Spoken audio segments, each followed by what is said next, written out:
તમને બધાને ખબર છે કે નહીં? એક બે કરોડ રૂપિયા ઉમેદવાર દીઠ મોકલ્યા છે. ચપ્પલ પહેરીને પેલા ફોટાઓ પડાવે, એટલે 50-100 રૂપિયા લઈને આવે ને તો થોડા ધમકાવજો કે આમાંય કટકી મારો છો. વોર્ડમાં ઘૂસવા નથી દેતા, તાલુકામાં ઘૂસવા નથી દેતા, જિલ્લામાં ઘૂસવા નથી દેતા. એટલા માટે તમે આ વિવિધ હથકંડાઓ તમે અપનાવો છો. એ આવા ચૂંટણી સુધી આવા ષડયંત્રો ચાલુ રાખશે. સુરતના રાજકારણમાં એક મોટા ભૂકંપના એંધાણ વર્તાઈ રહ્યા છે. સુરત ક્રાઇમ બ્રાન્ચ એક એવા હવાલા કાંડનો પર્દાફાશ કર્યો છે જેના તાર દિલ્હી સુધી જોડાયેલા છે.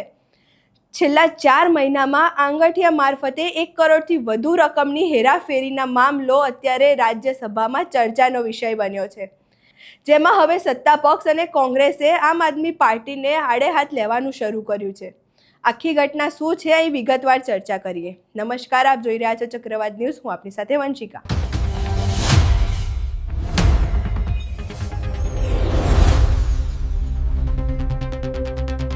સુરત ક્રાઇમ બ્રાન્ચને બાતમી મળી હતી કે શહેરના રાજકીય વાતાવરણને પ્રભાવિત કરવા મોટા ગેરકાયદેસર નાણાંનો ઉપયોગ થઈ રહ્યો છે. તપાસનો ધમધમાટ શરૂ કર્યો ત્યારે પોલીસના હાથમાં મહત્વના સીસીટીવી ફૂટેજ સામે આવ્યા. આ ફૂટેજમાં આંગઠિયા પેઢીઓ મારફતે નાણાંની લેવડ દેવડ થતી સ્પષ્ટ જોવા મળી રહી છે. પોલીસ તપાસ મુજબ આ નાણાં દિલ્હીથી સુરત મોકલવામાં આવતા હતા. કૌભાંડનો મુખ્ય સૂત્રધાર દિલ્હીના જનકપુરીનો રહેવાસી હિમાંશુ પહુજા હોવાનું સામે આવ્યું છે. હિમાંશુ, જે અગાઉ કોંગ્રેસમાં હતો અને હાલ આમ આદમી પાર્ટી સાથે જોડાયેલું હોવાનું મનાય છે, દિલ્હીથી મોકલેલા આ ફંડને સુરતમાં રિસીવ કરવા અને વહેંચવાની જવાબદારી આકાશ મિશ્રા અને અજય તિવારી નામના 2 શખ્સો પાસે હતી. આકાશ મિશ્રા, જે પૂર્વ સ્વાસ્થ્ય મંત્રી સત્યેન્દ્ર જૈનનો પીએ રહી ચૂક્યો હોવાનું બહાર આવ્યું છે.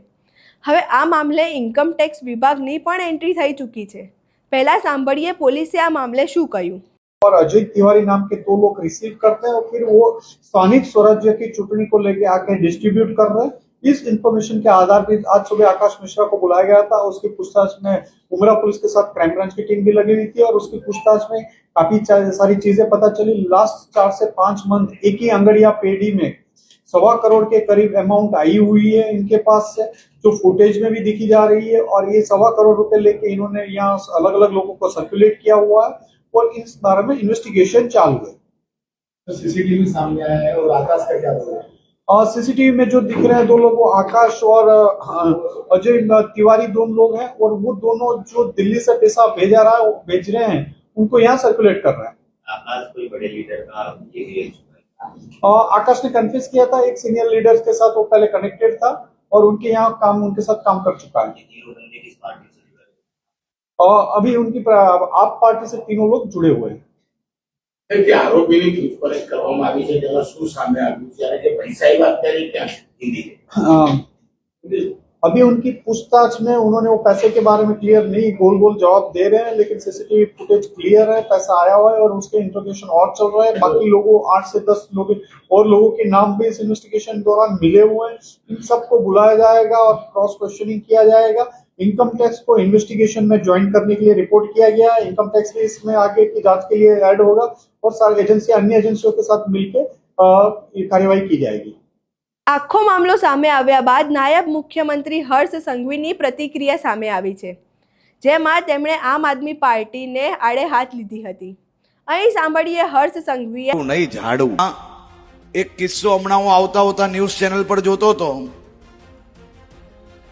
કે કરોડો રૂપિયા જોડે આમ આદમી પાર્ટીનો કોઈ એક દિલ્હીથી આવેલા નેતાના પીએ એનું હવાલા કૌભાંડ કંઈ પકડાયું છે. અને વિડીયોના દ્રશ્ય તમે જુઓ તો આગળ આમ મોટી ઠોકરી રૂપિયાની દેખાય છે. આ રૂપિયા છેલ્લા 1 વર્ષથી દર મહિને અલગ અલગ જિલ્લાઓમાં આજે યુટ્યુબ નામની ચેનલો ચલાવતા લોકોને આપવામાં આવતા હતા. અને ગુજરાતના લોકોને અને ગુજરાતને કઈ રીતે અંદર ઝઘડા કરાવી શકાય તે પ્રયાસ કરવામાં આ રૂપિયા વપરાતા હતા. આનું આખું ષડયંત્ર આજે ખુલ્લું પડ્યું છે. આવનારા દિવસોમાં એક વિષય જ્યારે સામે આવશે ને તો તમને પગ નીચેથી જમીન હટી જશે કે કોઈ આ પ્રકારનો પ્રયાસ પોતાના દેશના નાગરિકો જોડે. જો કે આ આખો વિડીયો સામે આવ્યા બાદ ગુજરાતના આમ આદમી પાર્ટીના પ્રદેશ પ્રમુખ ઈશુદાન ગઢવીએ પોતાનો બચાવ કર્યો હતો.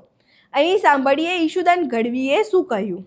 28 તારીખના પરિણામો ગુજરાતની જનતાની ભવિષ્ય માટે સારા આવી રહ્યા છે એટલે ભાજપ ખૂબ ડરી ગયું છે. એટલે ભાજપ છે એ આવા ચૂંટણી સુધી આવા ષડયંત્રો ચાલુ રાખશે. તમે જુઓ, અહીંયાથી આમ થયું ને અહીંયાથી આમ થયું ને કોઈ સીસીટીવી આપી દે ને. હું કહેવા માંગુ છું ભાજપને કે આટલા બધા તમે પ્રયાસો આમ આદમી પાર્ટીને કચડવા માટે કરો છો, આમ જનતાને કચડવા માટે કરો છો, એટલી જ જો કામગીરી તમે પ્રજાની સેવા કરી હોત, લોકોના કામો કર્યા હોત તો આ દિવસો તમારે જોવા ન પડત. અત્યારે લોકો તમને ધિકારે છે. વોર્ડમાં ઘૂસવા નથી દેતા, તાલુકામાં ઘૂસવા નથી દેતા, જિલ્લામાં ઘૂસવા નથી દેતા. એટલા માટે તમે આ વિવિધ હથકંડાઓ તમે અપનાવો છો. ગુજરાતની જનતા બેખૂબી જાણે છે આમ આદમી પાર્ટી અત્યારે સામાન્ય લોકોની પાર્ટી છે. અમારી પાસે કશું જ નથી અત્યારે, નાણાં વગર અમે પ્રજા જે હિતથી, અને પ્રજા અમારી પાસે કશું માંગતી નથી, એટલું જ કહે છે કે તમે આવો, મજબૂતાઈથી ઉભા રહો, અમે તમને મત આપવા તૈયાર છીએ. આ આખી ઘટના હવે આઈટી વિભાગે આ બ્લેક મની ક્યાંથી આવ્યા અને ક્યાં ખર્ચાય છે તેની તપાસ શરૂ કરી રહ્યા છે. શંકા એવી છે કે આ રકમનો ઉપયોગ ચૂંટણી પ્રચાર, રેલી અને ગુપ્ત પોલિટિક્સ ઓપરેશનમાં કરવામાં આવતો હતો. હવે તપાસનો રેલો શહેરના અનેક દિગ્ગજ નેતાઓ સુધી પહોંચવાની શક્યતા છે, જેના કારણે રાજકીય વાતાવરણ થોડું ફફડાટ વ્યાપી ગયું છે. જોકે હવે અહીં એ પ્રશ્ન થઈ રહ્યો છે કે શું આ નેટવર્ક ફક્ત સુરત પૂરતી જ મર્યાદિત હતું કે પછી અમદાવાદ, રાજકોટ અને વડોદરા જેવા અન્ય શહેરોમાં પણ ફેલાયેલું છે.